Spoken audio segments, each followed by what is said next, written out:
Kalian tahu nggak kalau sebenarnya Medusa itu cantik? Saking cantiknya sampai dewa Poseidon pun suka sama dia. Pas menjalin asmara dengannya, Medusa malah kena kutuk dan jadi wanita ular. Inilah kisah tentang Medusa.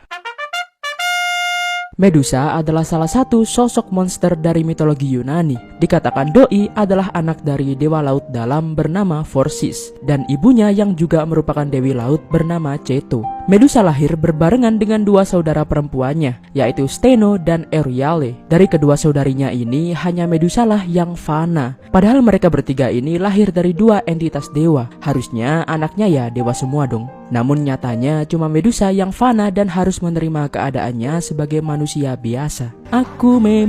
Dalam sebuah kitab bernama Theogony dikatakan trio anak dewa laut ini adalah trio Gorgon, yang artinya galak, suram, dan mengerikan. Dalam kitab itu juga dijelaskan tentang arti nama Medusa, yaitu menjaga atau melindungi.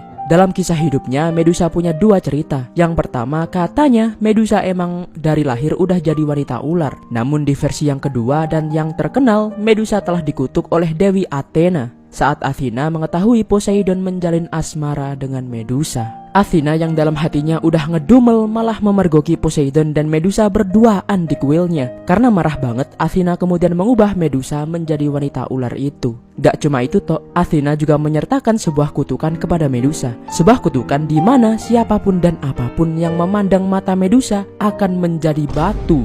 Dendam Athena gak cuma berhenti di situ. Kisahnya berlanjut saat Perseus datang kepadanya. Saat ibu Perseus ditahan oleh Raja Polydectes, raja itu meminta tebusan kepala Medusa kepada Perseus. Perseus yang gak tahu di mana Medusa berada pun akhirnya mendapat petunjuk dari Athena. Niat Athena bantuin Perseus sebenarnya adalah karena masih dendam dengan Medusa dan geram karena kecantikan Medusa dulu kerap dibanding-bandingkan dengannya. Ya kesel. Athena kemudian memberikan Perseus sebuah perisai agar Perseus gak menatap mata Medusa dan memberitahu letak di mana Medusa bersembunyi. Medusa pun akhirnya dikalahkan oleh Perseus. Dan itulah kisah singkat dari Medusa si wanita ular. Semoga terhibur dan untuk waktunya, terima kasih ya.